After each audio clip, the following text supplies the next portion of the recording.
Hey, it's Ken. Time to do another video. I'm in a public space, so you might hear cars traveling on the highway. You may hear people talking in the background. And it's kind of chilly enough for me to wear a hat, cover my brain housing group, try to help. It's chilly enough to wear a hat, but not chilly enough to wear a coat, if that makes any sense. Today we're going to continue the third video of it's all about barrel length. It's been a while since I've done anything, published a video, but I was kind of wondering if this is something I should do or not. Beat a dead horse to death comes to mind. I don't want to do that, but on the other hand, we're going to geek out a little bit for people who like to geek out about ballistics. And as Paul Harrel used to say, there's caveats and yeah buts in this discussion, so I'm going to get them out of the way first. First and foremost is the type of barrel, the type of cartridge that you purchase, and even the length of your gas system or your operating system comes into play here. Some people claim that a carbine length gas system does not produce the same type of muzzle velocity that a medium or a mid-length would. Okay, so keep those in mind as we go on through here. We're going to be talking about the 5.56 again, whether or not it's an effective projectile or an effective combat round, and a little bit of history for those of you who don't know. The 5.56 was designed around a 20-inch barrel,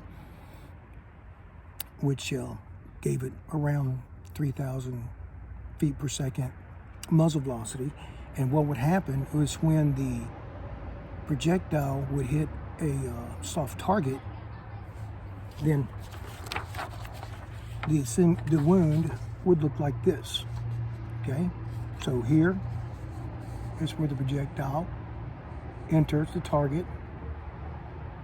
The dash line here and below is the temporary cavity, and then we have fragmentation here inside the temporary cavity, and then you see the projectile here and here where it broke in half or split or fragmented, and I may use all three of those terms to mean the same thing.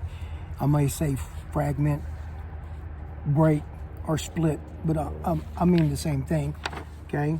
Regardless, the projectile broke in two, and it has two different wound paths. And you can see where the projectile breaks, there is this large permanent cavity where the muscle or the tissue is actually torn, okay? So this is what the 5.56 was designed to do. And we also know from the previous discussions that, let me try to get that shadow out of there, sorry.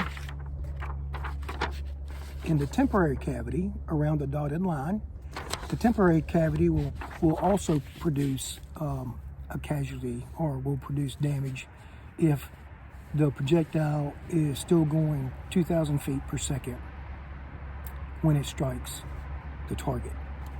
So this is what you want to see, okay? This is it. When your 5.56 projectile hits the target, this is what it was designed to do. This is how it produces the casualty that you want. And if your barrel and cartridge selection is not producing this for you, then you have a substandard selection. And that was the, well, I really didn't come out and say it in barrel length 2, but that is the point of the discussion about whether or not 10.5 is a good barrel selection, or whether you should choose 16 inches. So we're going to continue that discussion today.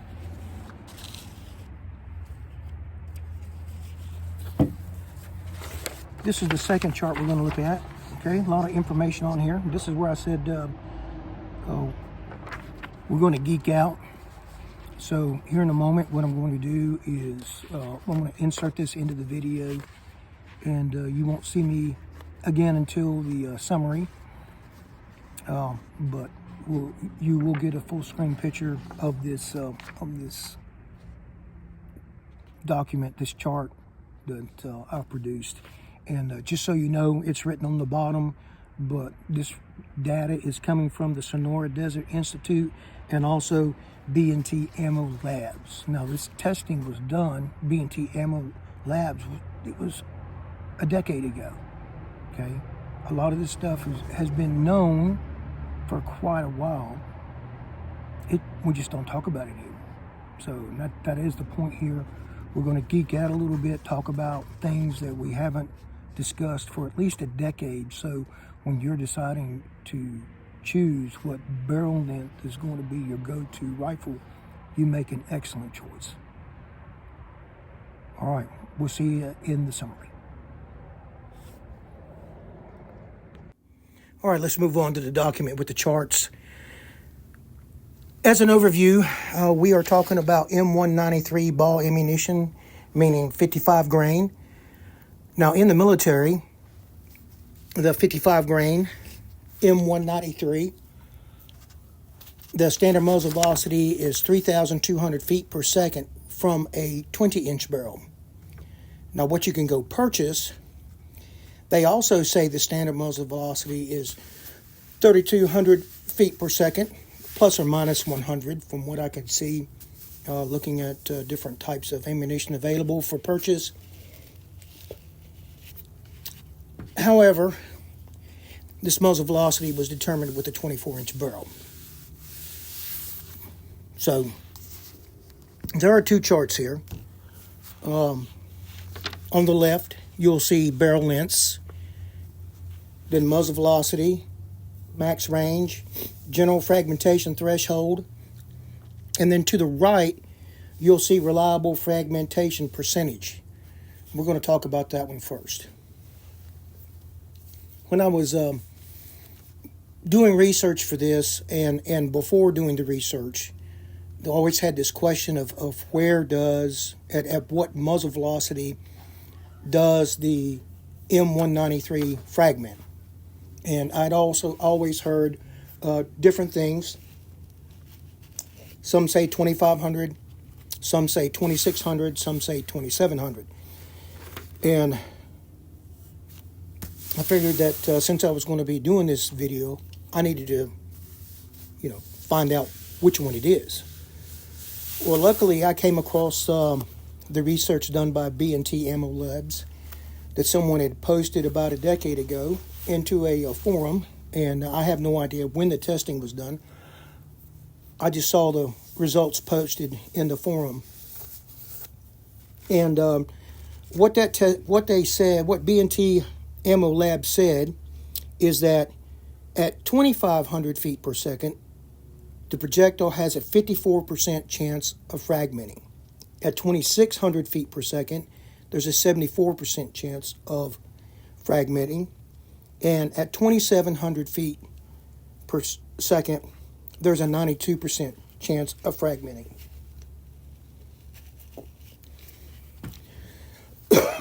Excuse me. So there you go. That's one way to look at it. What muzzle velocity? Well, sometimes it's kind of hard to tell what muzzle velocity you are at certain ranges from the target.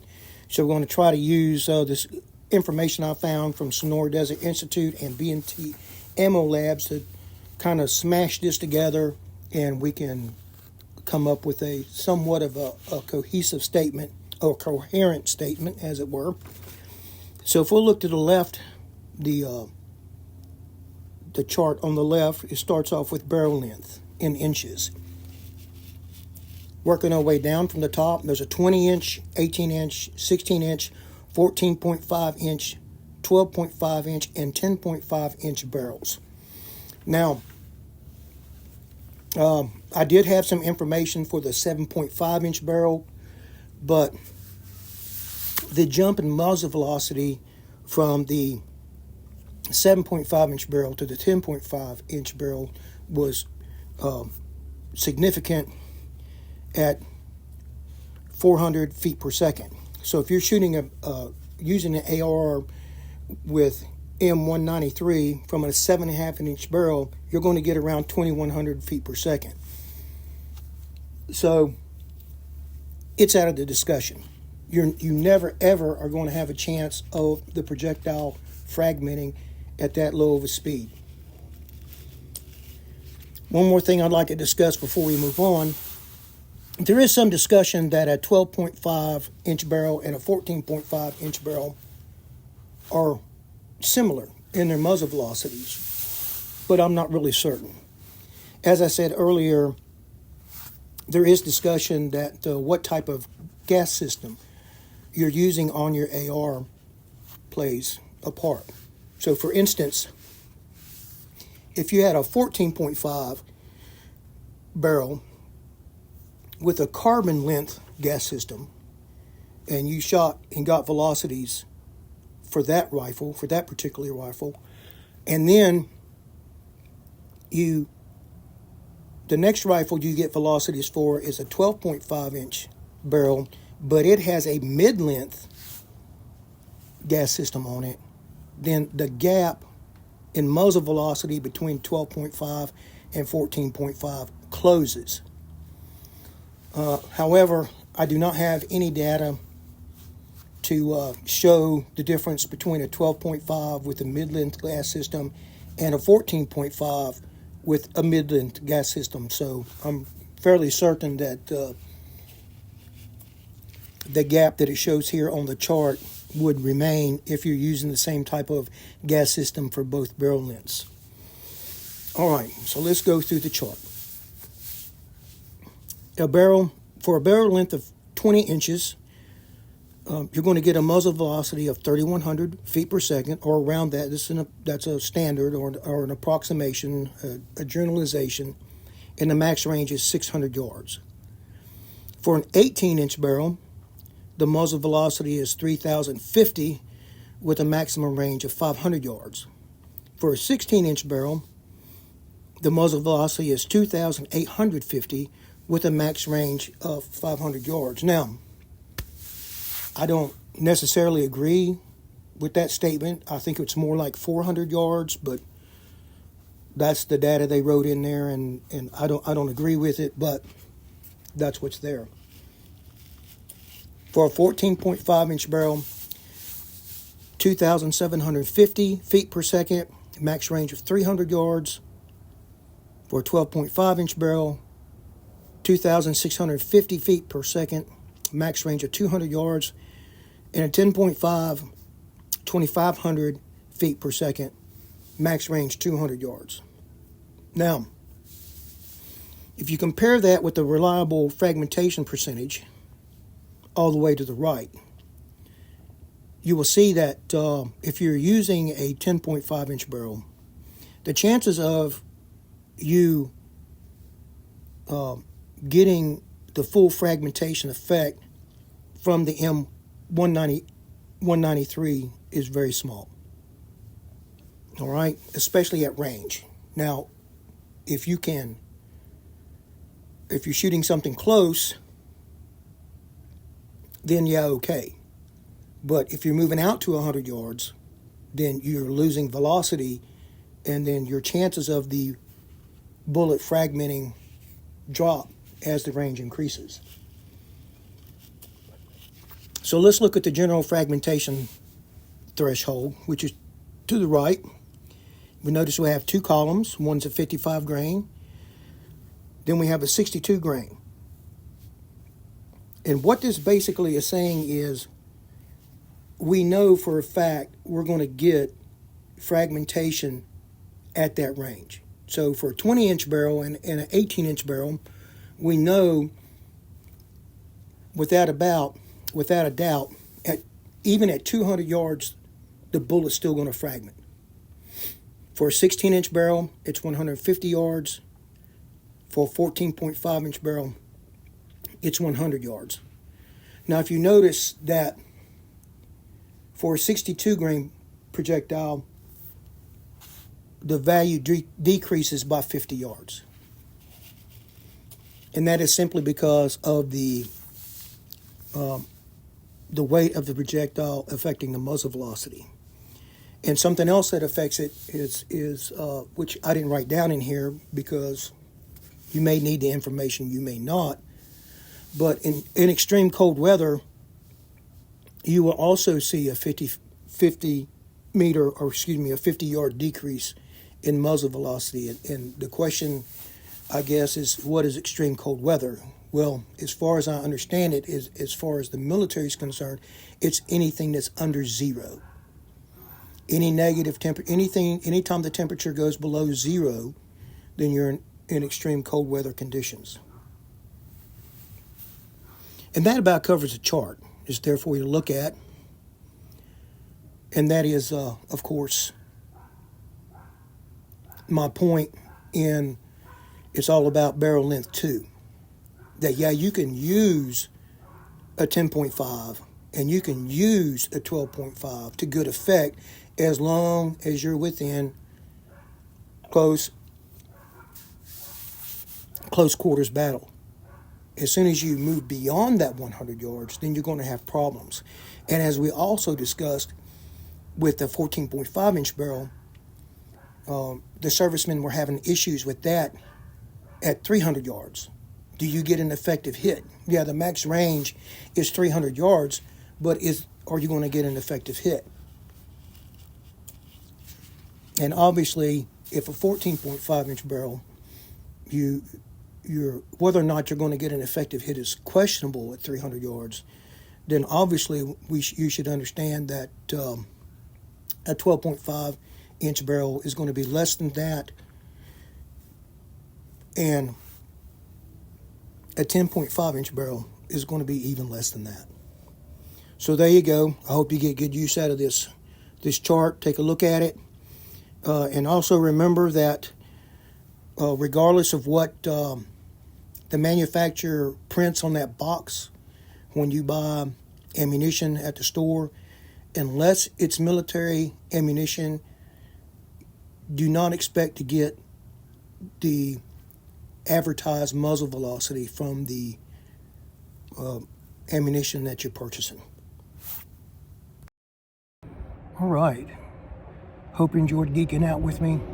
And once again, I hope I've shown you that if you intend, if you're a prepper and you're preparing for an event, the guideline that I learned was buy it cheap and stack it deep.